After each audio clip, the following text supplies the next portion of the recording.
Great. So everybody see my screen okay? Yes. All right. Welcome, welcome everybody. We are so thrilled that you're joining us. Happy Friday. It is January 21st, which kind of blows my mind considering I feel like we just got back from the holidays. And I'm so excited. I'm like, don't have enough words because we have a treat with us today.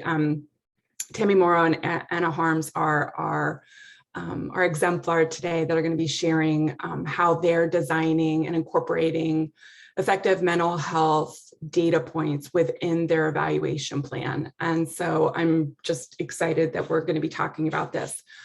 I know full well we probably won't cover all of the information we would like to cover in the short amount of time that we have. So we will probably end up doing a part 2 and focusing on data sharing and designing an MOU as it relates to data from different organizations kind of coming together and kind of figuring out that fun activity. So with that, let's get started. I wanted to share this to get us started. Kelsey Schmitz, I think I saw you on, shared this with us during our Northwest ISF demo call yesterday afternoon. And I mean, it just kind of plays into the conversation we were having before we started, right? Where time and space are kind of these elusive things right now over the past couple of years. And so I love love this, that a minute used to be 60 seconds long. We thought this could be spiced up. A minute can now either be 1 hour or it can take 3.5 seconds. We hope you enjoy this new feature. And then the other one I'll highlight, which I thought was funny, not funny maybe. A weekend doesn't exist anymore. You'll go to sleep on Friday and you will wake up on Monday with a vague memory that you may or may not have watched an entire season of television. So again, and I thought this was hilarious. So I just wanted to share kind of a moment of, I don't even know what with this, kind of either happy or crying. I'm not sure which emotion I have at the moment with this, but I got a kick out of it. So thank you for Kelsey for bringing this forward in our call yesterday. I got quite the kick out of it. Okay, so here's our agenda. I want to put you in breakout rooms really quickly here, and we're going to focus on 2 big questions, right? The first question is kind of just, let's just brainstorm together. How do we measure effectiveness of mental health in schools? And so maybe thinking about it at the individual, class, school, district, region, state level, right? There's that cascade of how do we incorporate the effectiveness of what we're doing in the mental health realm and situate that in the design of our evaluation plan and connect it really strategically, well, to the strategic plan, intentionally to the strategic plan, right?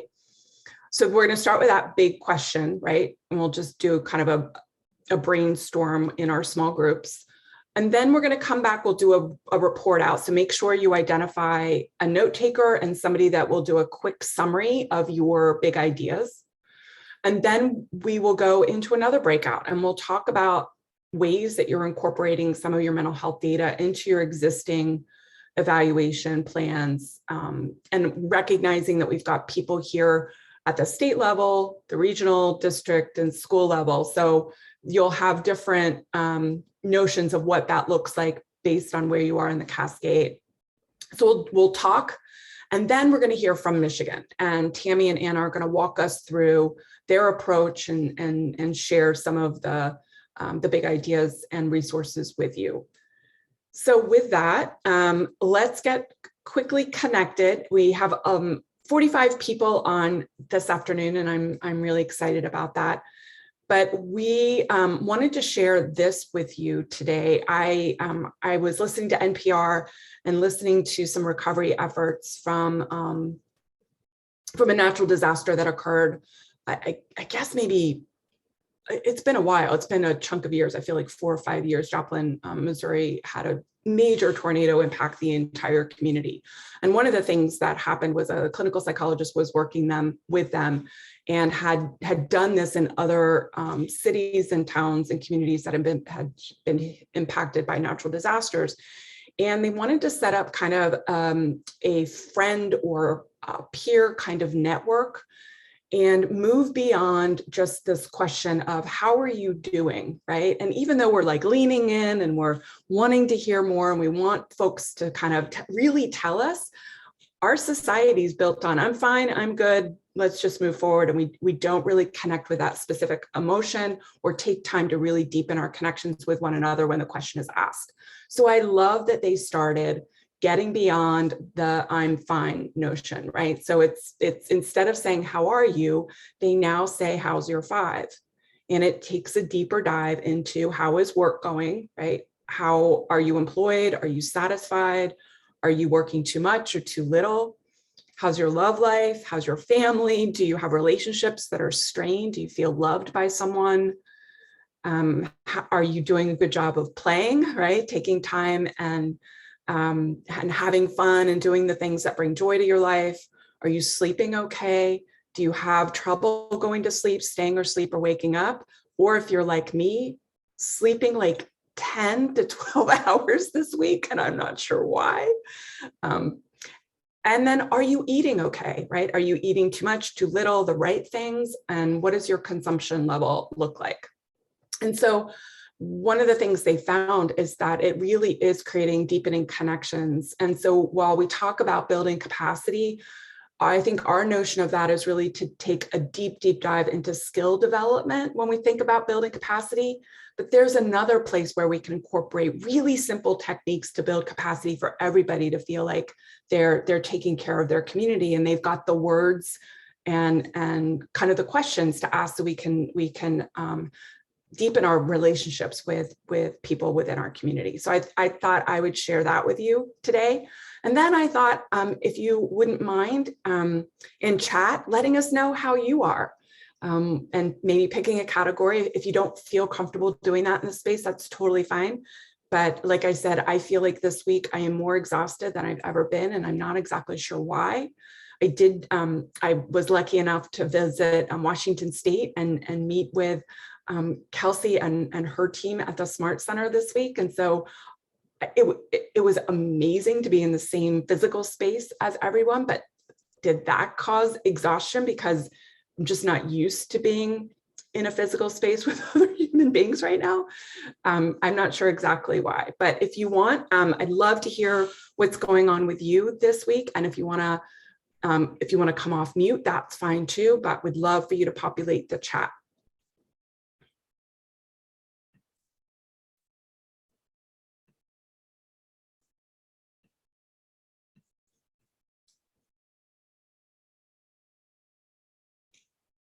I'll just give a moment to do that. Or if, again, somebody wants to come off mute, and love to hear from you. Oh, wow, we've got a lot of people chatting it up in there. Oh my gosh.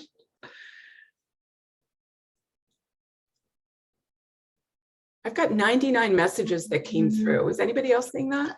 Yeah, it looks like it's just someone's putting in a little dot, like almost like they're leaning on their little. Oh, I see. Charlene, it might be Charlene. Okay. Hey, Susan, I have a question. Are you giving a number from 1 to 5, or you're picking one of those categories and talking about that? Yeah, just picking one of the categories. It's just a way, rather than say, how are you doing? They have basically posted, my understanding is they posted this in all areas of the community. And they've just said, rather than say, how are you? They say, how's your five? And you can pick one of those categories. It's not like a rating scale where I'm at a 5 or a 4. It's really deepening your notion about what that really means in each of those categories. Mimi, thank you for that clarification. And Susan, in Georgia with our health plan, we have the student or the state health benefit plan. and you have incentives you can earn. So you can essentially earn, money to pay for bills, or you can even get cards. You have options on how you want to do that. But one of the nice things about that is you can participate in coaches calls, and they address all these. You have conversations about what you're eating, how you're sleeping, exercise, stress from work, overworking. And I will say, for me, that's been extremely helpful, taking advantage of that. You got to make a point, I guess, to schedule those calls. But other than that, that's all there is to it. And they have professionals that kind of walk you through these things. So I just think it's good that everything we're talking about, you are seeing at a larger scale in a lot of things we do as people. So I just thought that was really cool. And I don't know if everybody in their state realizes they potentially have something like that, but I know at least in Georgia we do. That's amazing, Tony. Thank you so much for sharing that. Yeah, I think different states are doing different things from my balcony view when I'm working with states across the country. I know that, like, for example, in Oregon, they have something specifically for leaders and superintendents, and they come together later in the evenings and just have some emotional support. But I think, Tony, what you also reminding me and elevating is this notion of how underutilized our employee assistance programs are and our insurance plans to develop kind of this culture of care, so that it's not falling on the shoulders of the very people who are just trying to make it through the day. And so that kind of reminds me of these kind of external things that might be available, that have experts that we can really come together. And I'm also surprised at how much emotional support we can all get in a virtual platform. Like some of those Zoom calls are so nurturing for our souls, and even to the point where people just don't want to get off because they feel like there's a social connection in there. So thank you so much for populating the chat. I'm trying to read this and talk at the same time, which is challenging. But I see a lot of folks saying that they want to engage in more play and fun. I'm trying to do that too. My son and I are engaged in a very competitive Wordle daily routine where we kind of tease each other on our score. I don't know if anybody's familiar with Wordle, but that is an amazing gift that I enjoy every day. Mimi, do you have your hand raised? I think Miriam does. Yeah. Sorry. Hi, Miriam. So I was just thinking, as I was looking at this what's your 5, this could be a great model for what not only EAP, reminding us about EAPs, but even within our schools or districts or whatever our organization is, of making sure that we're attending to these things. So like when I think about, are we giving people enough time to eat, right? Are we making sure that there's play in, whether it's staff meetings or it's student days or something like that. Anyway, I really like this, and I think it could be a really useful tool in not only at an individual level, but at an organizational level. Exactly. Yeah, totally agree. And I saw some research, I'll have to dig this up again, that said that how much we accelerate our ability to learn new things when it's involved in a game or a play or an opportunity to play, right? So that's amazing. Melissa, hi. But to say, if you want play and Wordle, there's apparently one called Sweardle, and you have to guess the swear word. It's a 4-letter word, and you get to guess which one it is. So that might be the best of both. You get to do your Wordle and you get to play. I'm gonna have to look that up. Oh, that's awesome. That's so fun. Uh-oh. All right. Well, thank you so much for engaging with us, for coming off mute, for showing your beautiful faces on video. It definitely nurtures my soul to see everybody here. All right, so let's get started here with some conversation, and we're going to put folks into random breakout rooms to have some dialogue and conversation. We're going to focus on the key message today around access not being quite enough, right? Our kids and our families and our staff deserve so much more when it comes to mental health outcomes. And so we're going to start to think about ways that we can track effective mental health within the school context and what data points we're looking at across that cascade. So we're going to give 15 minutes for the first breakout session. Please, when you get into your breakouts, identify a note taker and a reporter, because we definitely want to capture some of the big ideas in your conversation. And then when we come back after that 15 minutes, we'll do a quick whip around report out. So the question on the table to start us off with is, how do you measure effectiveness of mental health in schools? All right, and Kelly, any questions before we break out? Thank you, Katie, for posting it in the chat.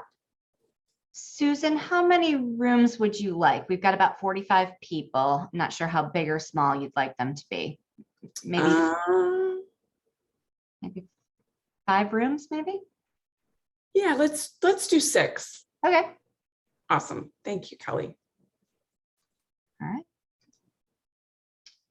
And I'm going to set my timer, so we'll see everybody back in 15 minutes.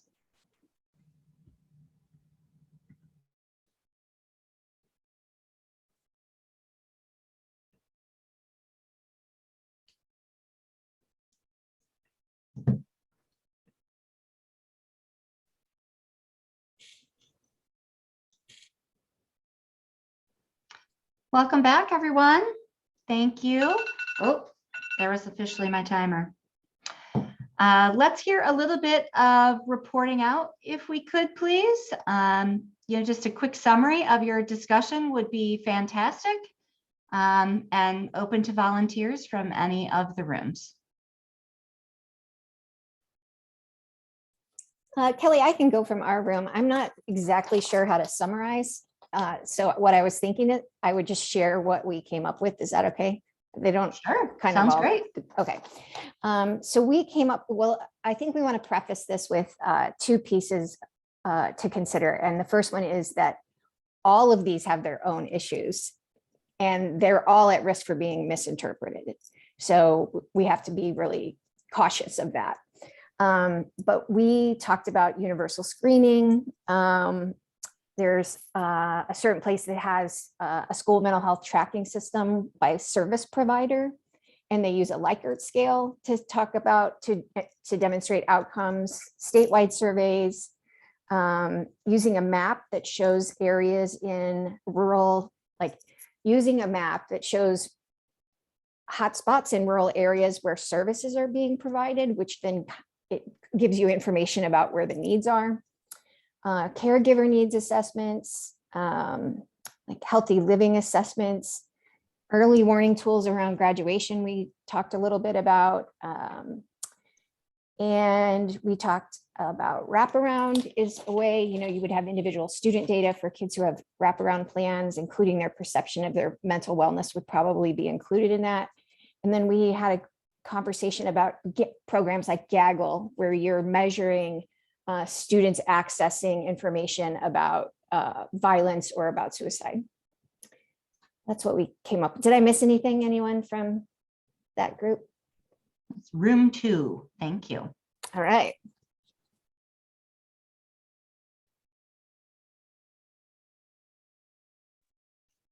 Other groups? Kelly, I can jump in. I don't remember what room we were. Room 1. Thank you. I would just summarize a little bit and say, we were just sharing out some of the similars to what Amy just shared from their room. But one summary that we had, and I think this was Mimi from Georgia, kind of talking about where they're starting is really about pushing for helping to educate and develop an awareness of, so really kind of that part of, we might have to first start with measuring access, like are we identifying and are we and our students accessing support? What supports do we have? And then how do we push to beyond access? So I know some others in our room from Warren County Public Schools in Kentucky, and I think Casey from Monterey County, we're sharing some of those pieces of, with individual or targeted tier 2 interventions, using pre and post survey or assessments with students, using some of those daily check-in points, are some ways that they are really pushing to that beyond access to those outcomes. But we're all in kind of different places of where we're at, and monitoring that at this time. Thank you, group 1.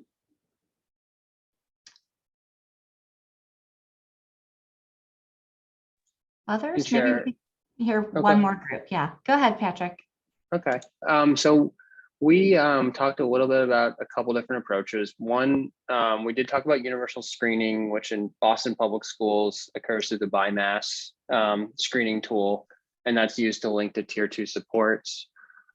We also talked about using more kind of SEL competency-based assessments. One that was mentioned was SEL Web, which has been pretty useful for the folks in Michigan, I believe, are using that.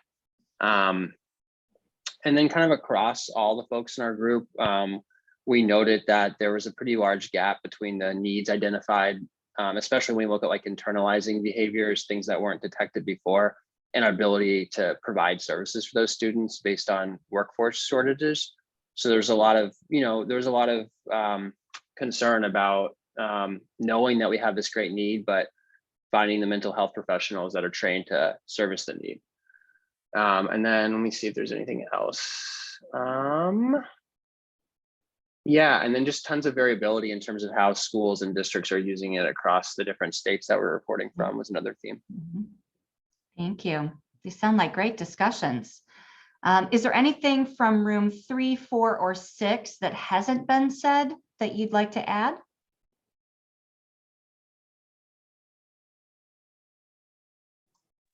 I can try to share for our group. There was a lot in there, but so many good things. Anna, is it Shreve? Or I'm going to say it wrong. Shreve, I'm sorry. Yeah. No, you're good. Put a little accent on it. Anyway, she had shared this really cool way that she's collecting qualitative data about implementation experiences from the different schools, which I thought was a really great idea to kind of look for themes or different things like that. We also had a lot of conversation just around, Anna Harms mentioned just, knowing which way the data should be going.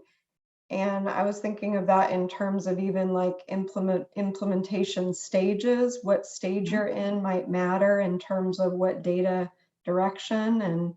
And so if you're trying to raise awareness or acceptance, what kind of data would you be looking for?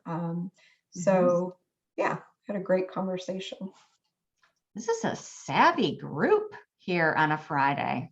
It's impressive. Yeah, Amber, I love that notion, because I think, just like in the beginning of implementing PBIS, when we saw kind of a flood of office referrals, maybe it didn't necessarily mean that was an increase in problem behavior. It just meant we had a process by which we were collecting it, and maybe it was much more, much closer to kind of reality. And same holds true when we talk about just the notion of access. I don't know what that number means, right?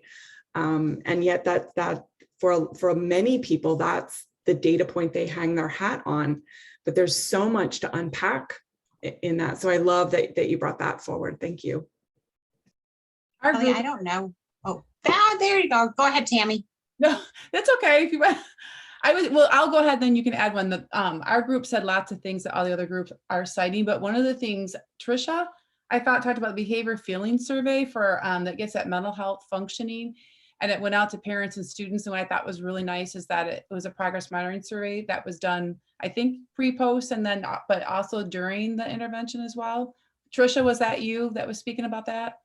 Yeah, we were talking about the demonstration grant and the different measures that we had identified for use.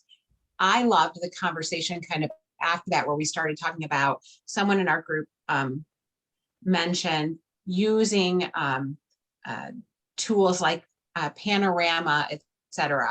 And we started having this robust conversation about balancing validity with ease. Like, we have a lot of vendors, et cetera, for-profit companies that approach districts and schools with tools to help with this process.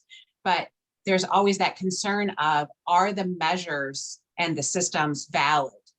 And I love, I apologize, I can picture her face, but can't remember her name. It's a school psych who mentioned, yeah, like when you, that's the burden when you are working with smaller units and they don't have all the right expertise at the table to think through language and, you know, is this screener valid? Is it appropriate for the intended audience? So you have to balance ease, because we need to make this easier for schools, because this isn't easy work, but you cannot neglect validity for ease. And that always has to be the question. And you need to make certain that the people who have the expertise are at the table, so that you're not using something that's not research validated, because then it adds another problem to the already problematic setting. Yeah, that was a really exciting conversation though, because I had never heard of FastBridge or this panoramic before, where you're able to aggregate SEL, PBIS, and academics together. And so we did have a lot of really good conversation around that, but being mindful of making sure that you're adhering to validity and fidelity of implementation.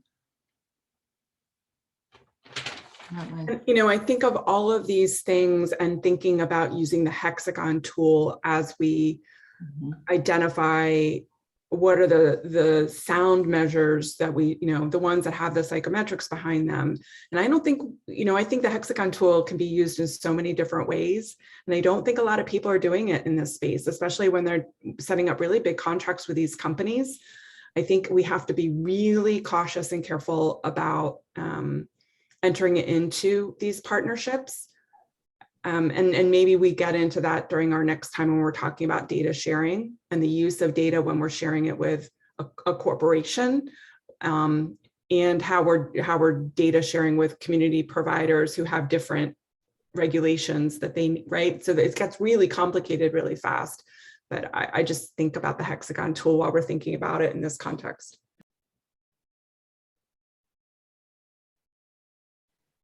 I had a couple other things that I think haven't come up yet. This was from group 3.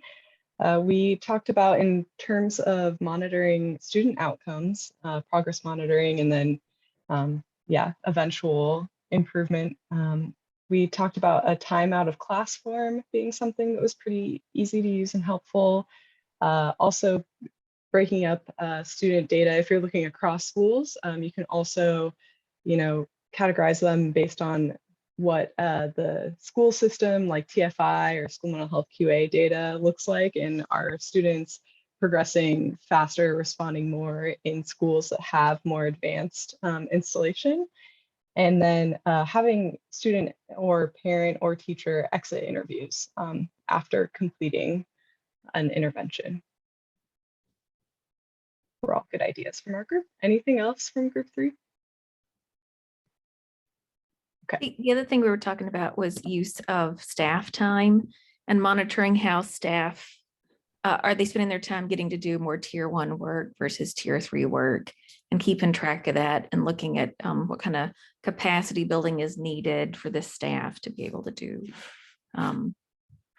more prevention level and consultation supports. Thank you. Awesome. Any other, Kelly, did we get all the rooms there? I think we did, yes. Okay, awesome. I'm actually going to call an audible because I'm looking at the time and I want to make sure we get ample time for Michigan to let us know and share their experiences. So at this point, Anna and Tammy, can I turn it over to you You all can share your screen and share the rest of the slides that we have for the presentation today. And then maybe if we've got time on the other side, we'll come back and do another breakout session. Thank you so much for the contributions today. Thank you for such incredible report outs. And I'll turn it over to Anna and Tammy. Good. Thank you, Susan. I'll introduce myself real quick and then have you go, Tammy, before we get into the meat of the slides. But Tammy and I work together with Michigan's, oh my gosh, I almost just said our own name, MTSS Technical Assistance Center. I serve as the evaluation and research administrator for our center. I've been with the center for close to 15 years now, so like a really long time. So some of the things that we'll share today, we've, are an evolution of work over many years. So just to put that into context, just a little bit about myself. I came into the center right out of my school psychology training program. So I have background as a school psychologist, but haven't actually worked as a school psychologist in a district. I spent most of my time with the center doing evaluation assessment related work. But I'm a mother to 2 kids. I've got a son, Lucas, who's in 3rd grade, and my daughter, Sophie. You might hear her around in the background. She's 3 and she's home from daycare today. And my husband is back here too. So just a little bit about myself before we start talking about evaluation and data. Tammy? Sure. My name is Tammy Morrow, and I think this is my 10th year. I can't believe that, with the TA Center. Most of my time at the TA Center I was spent in our integrated side, working with helping districts set up organizational structures to support implementation of PBIS as well as reading. But I was so excited last February, I was able to move into our model DEM for ISF and developing content for our district community implementation teams. Just finished the content for year 1 and working on training and coaching that content. And then I'm working right now on the school level content that they will start in May. But prior to my time at the TA Center, I worked at Genesee ISD, for those of you familiar with Genesee County, and I was a MTSS coordinator, school social work is my background, trainer and coach. I've been working with my Validity for probably 20 years. And then before that, I was in a mental health agency. So my passion as a clinician for probably about 8 years. So my passion really is bridging mental health with PBIS. So I'm really happy to be working in this capacity. Right. So we have some things to share today. I just want to check, are you seeing my shared screen with the slide on it? Okay, let me stop and try to do that one more time. Black with a white line down the middle. Tried to move things around a little bit so I could see your faces at the same time. How about now? Now we can see it. Ah, perfect. Okay, good. Susan, it made me like a little bit uncomfortable when you called our work an exemplar earlier in the session, because I don't think that Tammy and I would describe that as what we're about to share today. I think it's a real privilege to be here today to share this example of the work that we've been doing around evaluation for ISF in Michigan, but we're really just getting started. So I see this as a great opportunity, because when I find that when we present something, people will give you feedback and that's awesome. And we'll make connections and help you make some improvements. So if you see anything in our work that you would love to provide us with feedback around or suggest an enhancement, we're all ears on that. So what we're hoping to accomplish today is give you all a little bit of exposure to the evaluation plan components as we're conceptualizing them related to our ISF work in Michigan, but also really applicable to all of our MTSS evaluation work for the MyMTSS TA Center. I think that we have some things to drop into the chat for you. So we want to give you access to our current working evaluation plan. So you can see an example of how we're applying these components to ISF specifically. And then we also have to drop in the chat for you a template that you could just use for your local evaluation planning that doesn't have anything filled into it yet, except for some prompts for like what goes into specific places in the template. And then hopefully we'll have some opportunity at the end to spend about 15 minutes in breakout rooms again, just reflecting on our local evaluation practices related to ISF. So over time, what we've, where we are right now is thinking about 6 components of an evaluation plan. So you can see those listed kind of numerically over on the left side of the screen here. So we're starting our process of developing an evaluation plan with the creation of a logic model. And from there, move into developing SMARTY goals, a data analysis, and a data collection plan, tying back up with broad evaluation questions, and then developing reporting templates that make it easier to summarize and communicate the results with our stakeholders. And so we're going to talk through some key look-fors and key features of each of those 6 parts of an evaluation plan. And then I just wanted to point out that we're going to go through kind of like 1 through 6 here, but when it comes to actually implementing the evaluation plan, the sequence gets a little bit more jumbled up. So when it comes to implementation, we start with the, going through and adhering to the data collection plan. And then from there, work on analyzing that data per the data analysis plan. So kind of pop back to part 3. And as we're analyzing that data, we have our SMARTY goals to compare our current status to, along with our evaluation questions, and then reference back to our logic model. And then step 6, after all that analysis, right, is trying to figure out how to succinctly and effectively communicate that out through some reporting.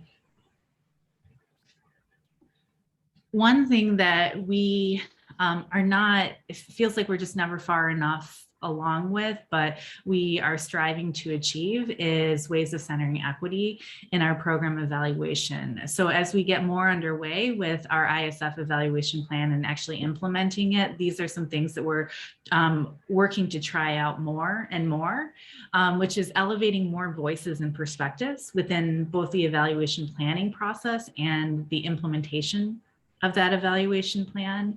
And so these are some questions that we're trying to use more to guide that work. So looking at which perspectives are present when we're making decisions about the evaluation, and whether we're actually intentionally lifting up the voices of marginalized groups, and really when we're seeking out voices, making sure that those perspectives are actually valued and listened to. And then thinking about the transparency of the process of using multiple sources of data. So like, who gets to decide what counts as data? So like the discussion that we just had in the breakout rooms is really, really interesting, and thinking about like how multiple and diverse perspectives would, what they would all think about those different types of data that we laid on the table for measuring the impact of ISF and mental health supports.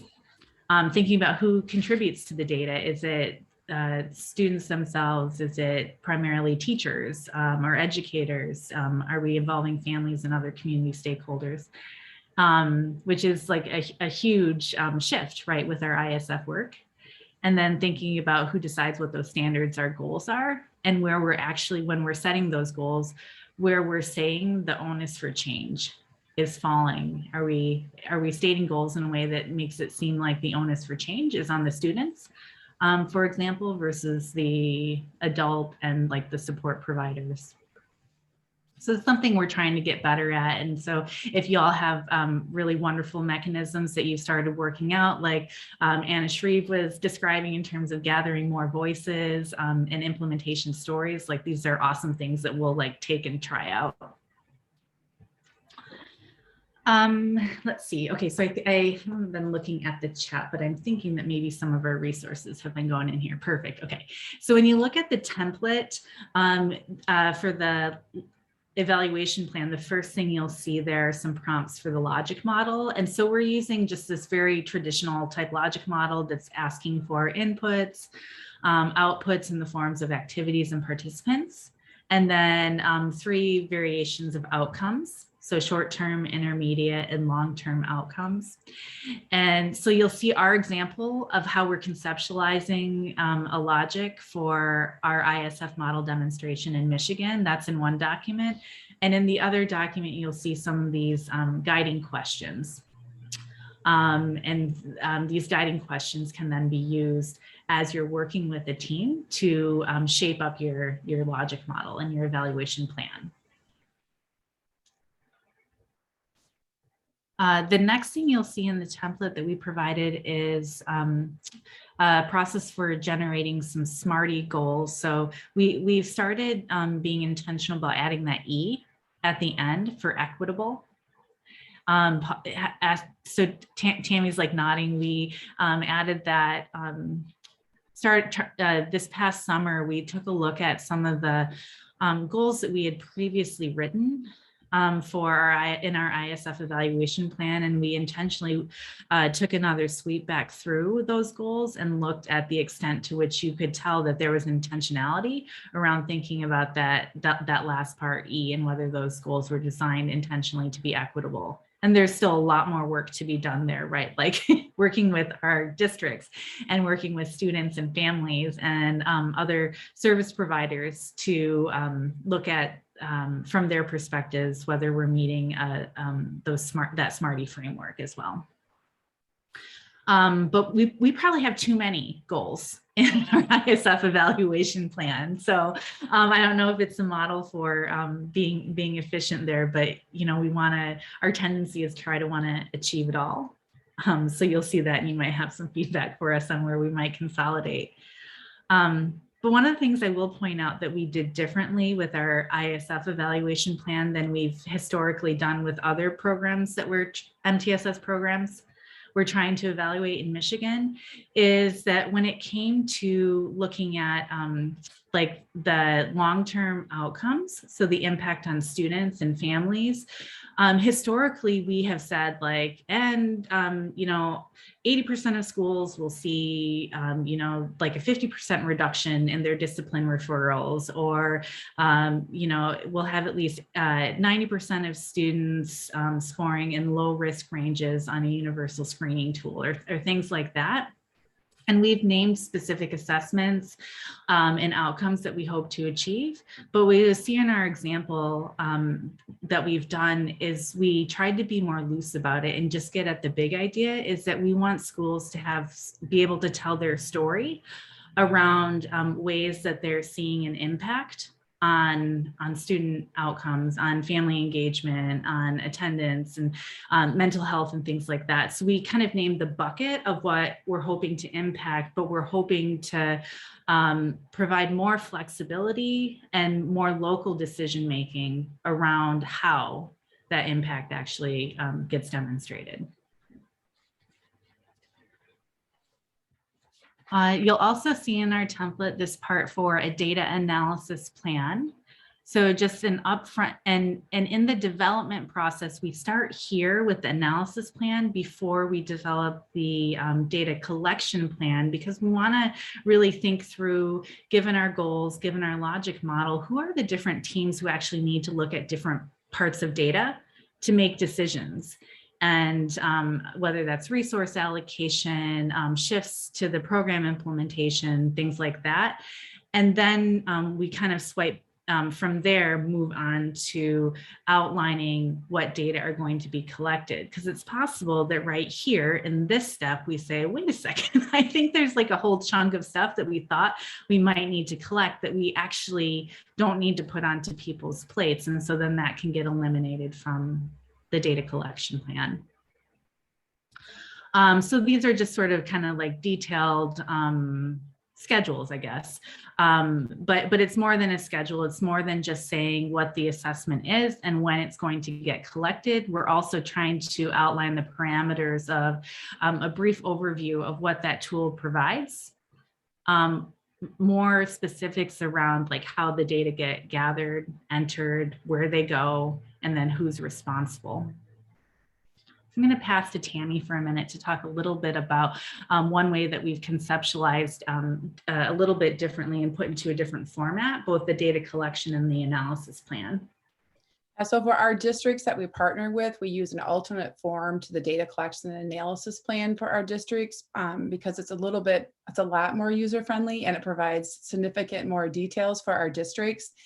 And this assessment system, we train our districts. So this year through our Model DEM, our District Community Implementation Team Training Series has a session called Data Evaluation Coordination, where they learn all about this assessment system. So it's not a one and done exposure. They learn about it in this training, and they really do, we're hoping we'll develop some fluency and feel comfortable with it. Prior, in our integrated districts, they've used it and they felt pretty comfortable with it. So we're hoping the same outcome will come from our ISF Model DEM. And like I said, they'll be introduced to it as they introduce new measures, as they work with the different measures through installation and implementation. So do we have time, Anna? What I was going to do to further explain the slide is jump right into that. And I'm not sure, I'm looking at time. I'm wondering if I should jump into that or if I should maybe bring that back in another session. I don't want to cut you off from the rest of the No, I think that is, it's totally fine, Tammy. I'm going to reshare the, oh, I've got this Qualtrics survey up. Okay, so this is an example of the assessment system here. Okay, so you can see this is what we would share with districts, and on the bottom there's several tabs. So the first tab is introduction and purpose. So right off the top you see it says definition of a district community assessment system. So it's a way to organize all their assessments using the district to accurately to ensure accurate and timely information is provided for effective decision making. So that is something that's part of their district community implementation team training. And we go through and talk about the benefits and the purpose of it. So that is written right into this plan. And then if you go to tab 2 on guidelines for use, we talk again during the training, we talk about when would they use this and how would they use it. So we recommend at minimum every spring they would take this out and they would look at the next year, and then they would fill out as much as they could. And then obviously periodically throughout the year, depending if you're adding assessments or roles or responsibilities are changing or there's certifications for data coordination, they would get into it and they'd edit it. And if you scroll down, Anna, a little bit on this tab, this is also a place that the district community implementation team would say who in the district has access to edit it and who has access to view. Because traditionally in education, I think many of us would agree that sometimes this information is in the hands of just a few. And that's why we don't always develop capacity with data coordination, because only a couple people have the information and we can't on a regular basis systematically edit and update that information. So we want to identify those individuals on this document. And then the third tab is district data coordinator. And so anytime you see green on this document, this is an opportunity for the implementation specialist to help the district customize. And so this is where we would edit and add their information anytime you see green font. So on the data coordinator tab on the left-hand column, it says role selection. So that would identify all of the data coordinator in the district, as you see that highlighted. And then the middle column would talk about, is there a certification associated with that or a refresher associated with that? And then the far right would talk about, does this data coordinator have access to the data metrics and systems that they need access to? So you could at a glance as a district community implementation team look at this, and this would tell you a lot about capacity and sustainability for data coordination in your district. Then if the next tab is the district assessment schedule. I love this one, and districts usually like this tab quite a bit because at a glance, you see the measures are on the left-hand side, and we've kept it just year one. In the past with my districts, I've put subsequent years. It can be a bit overwhelming.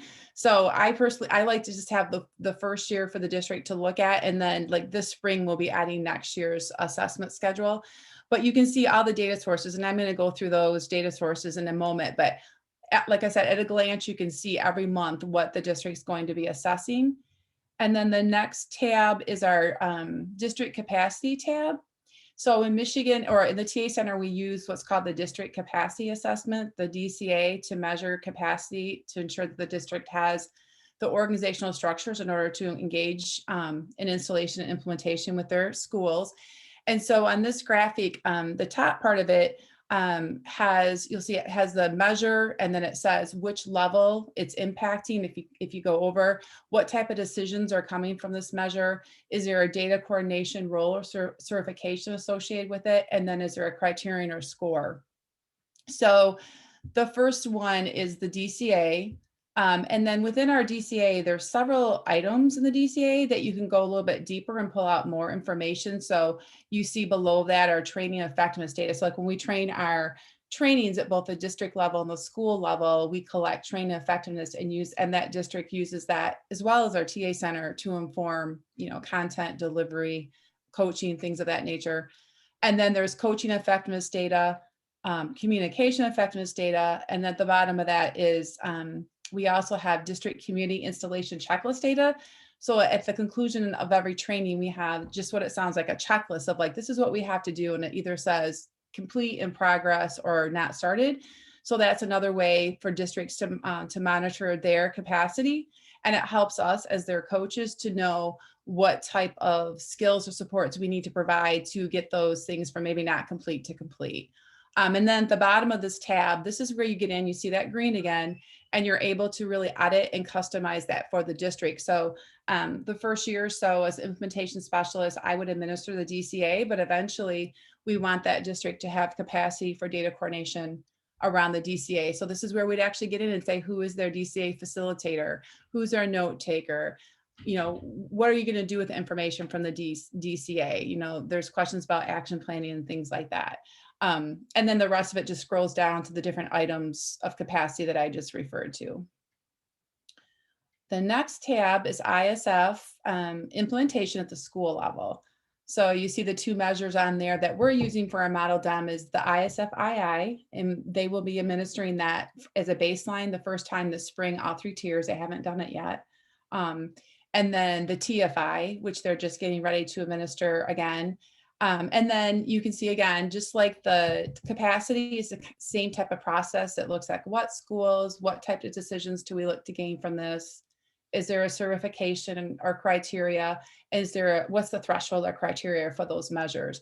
And then if you scroll down, that's where you'll see that green font. And this is where you can help the school customize. So just for instance, if you're looking at the TFI and row 10, it says school-wide PBS TFI, individuals with team members who have access to PBI's assessment. So we actually get in there and write their names in here, their emails in here, who's facilitating the TFI, who's gathering the information, the walkthrough. I mean, all those nitty-gritty details are here. So as I said, compared to that, the data plan and analysis that Anna was referring to, you can see where this is all those incremental steps that are involved in data coordination and evaluation.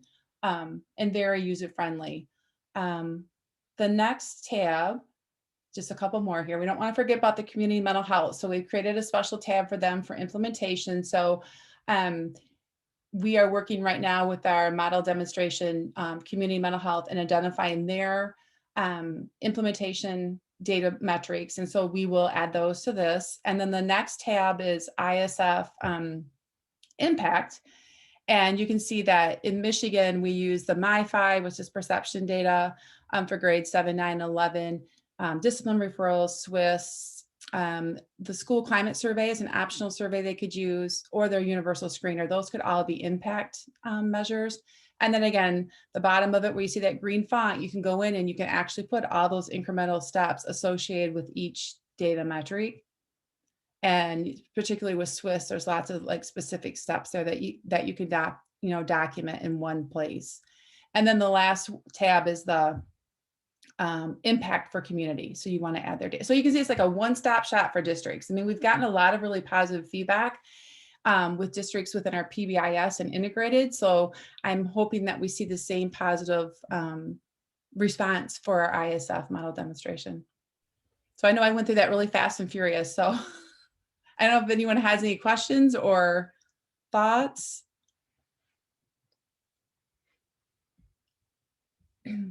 Oh, thank you, Casey. Yeah, it's just like I said, it's something that it's not a one and done thing. It's definitely something that you train and you coach and you coach and you coach over and over so that districts build fluency and that they use it. Okay, Anna, do you want to? Sure. So then, so what, how do I understand this? So a lot of times, like an evaluation plan will start like right after the logic model or before the logic model even. The planning process starts with framing evaluation questions. We found it helpful to put the evaluation questions last, to kind of come back and take a look at all of the other components of the evaluation plan, and then scope back out to the big picture and say which questions does this plan actually help us to answer? These broad questions really help to frame the parameters of what will and won't be addressed in the evaluation. But we found that starting here, sometimes people stop with the evaluation questions and don't ever get specific enough about what they actually hope to achieve in terms of like the goals. And so we found that it gets us a little bit further to start with goals and then still come back to those broad overarching questions. So the template you'll see just gives a couple of stems and examples of framing different types of questions. And you'll see a few that we scoped out in our actual plan. And then reporting templates. So these would be organized templates around the evaluation questions or the logic model, and having that template just makes it a little bit of thought around like outlining that, makes it easier once you have your data coming in to like sift through and figure out how to communicate it. And so we've been working on ways to design those to meet the needs of our various stakeholders. So think about your data analysis plan and like what format those different teams are going to be using the data in to make some decisions. And we've got our team, we've had just an amazing opportunity to enroll in Stephanie Evergreen's Data Visualization Academy. So we've been trying out some new techniques and strategies for best practices in data visualization. Including, really making the purpose and the message clear when we're presenting any type of graphical or visualized data. So I think this was a lot. We tried to keep our slides focused on the big picture and give you like all the details and the templates in some of the additional Word document resources. So we hope it hasn't been too overwhelming. But we want to give you a little bit of time to just kind of reflect, think about your own program evaluation practices. So consider what we've shared. Which of these components have you been working on? And what might some of your next moves be to strengthen your own evaluation of ISF? So I think Susan and Kelly, you can let us know how much time we might have in breakout rooms before we need to come back and wrap it up. Kelly, what do you think, 10? Can we do Sure, 10? yes, 10 minutes. That sounds great. I'll go ahead and open up the rooms.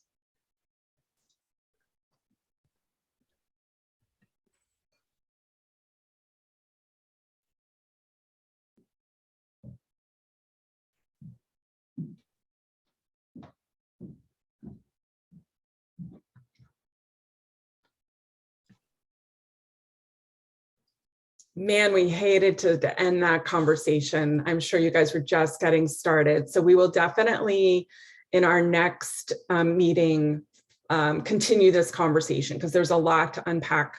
And I know we're quickly running out of time.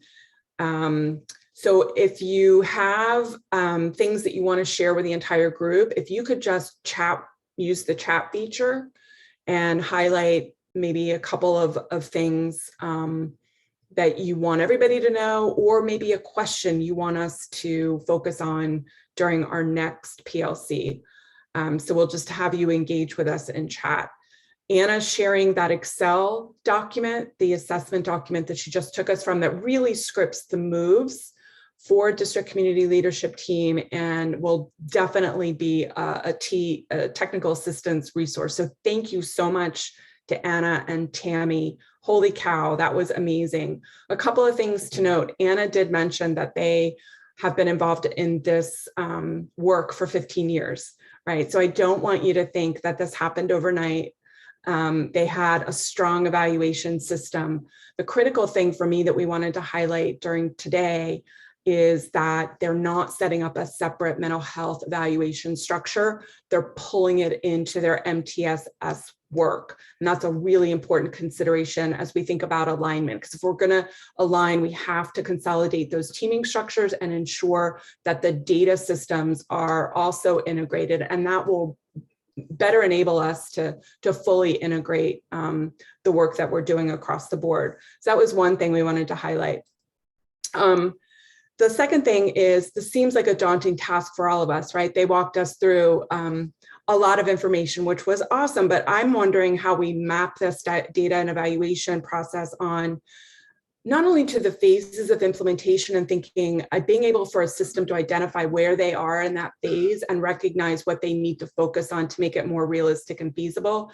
I also wonder if we can anchor it to maybe phases of crisis recovery, because I feel like we're going to be on a roller coaster ride for a little while as the variants pop up in our lives. And so I wonder if we can have systems both kind of recognize where they are in that recovery process and what they need to focus on, and then focus on the data sets really to guide the implementation and outcome utilization. So that was number two. The other thing for me that I really wanted to highlight was Tammy, when you said that there's so much local decision making, it was brilliant, right? So you're offering a template, but then you're able to customize it to fit the unique considerations, needs, and strengths of the community and where they are in the implementation phases, right? So I love that, and we can harness that conversation for our next meeting as well. And I think those were all of my kind of big idea comments. So again, populate some of the thoughts or themes that you all were having in your breakout sessions. The other resource I wanted to highlight, if you're just getting started, I am a major geek, and I think the evaluation blueprint that the center updated back in 2020 is an amazing resource if you're just getting started with this process in your state or your district. So I just wanted to offer that as another resource in case you didn't get enough during this session. What else am I missing, Kelly? Or Anna and Tammy, anything else to offer as you think of kind of final thoughts? In our small breakout room, we talked about, I flew through 6 components of an evaluation plan. And if you're just getting started, I think open up the template that we shared and start with just the logic model. And there's some guiding questions in there that will help your team, whoever that team is, with some initial brainstorming to help guide the development of that. So that'd be an awesome starting point if you're trying to figure out what of all of this to take away or get started with.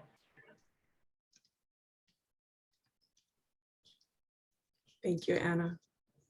I'm excited, Susan, that you said that we will continue these discussions in the future as well. Particularly, I would love to focus on that community data as you were talking about too, and what that may look like. I think that could be really helpful for all of us. Yeah, I agree. And I wonder if we have somebody from behavioral health. I saw Casey Rodenbush and Miriam on, like, I see people here that definitely could offer kind of the perspective from the community agency system. And so, yeah, let's hold space for this. If there are other things that are popping up, though, that you want us to focus on in future PLCs, please, again, engage with us in chat and let us know what topics you want to lean into. Kelly and I were kind of brainstorming around thinking maybe we could take a deeper dive into universal screening and highlight some examples. And then we were also thinking about suicide prevention and how that's situated into an MTSS structure and how we integrate that. So those are some of the initial thoughts we were having as we are working with states and districts across the country. But if you have something popping up that you want us to focus on, let us know. What else am I? Oh, the other thing I wanted to offer is an updated resource link. We're trying to do a better job of curating all of the wonderful things out there. So I just updated the resource links, and there are different topic areas that we're focusing on, but this is a kind of a way to organize all the things that are out there. Any other questions, concerns, takeaways? Again, thank you to our Michigan friends. We are always so impressed with what you have to offer. Thanks for sharing all of those wonderful resources, and thank you for your time today. Really appreciate it. Thank you for having us, Susan and Kelly. Thank you.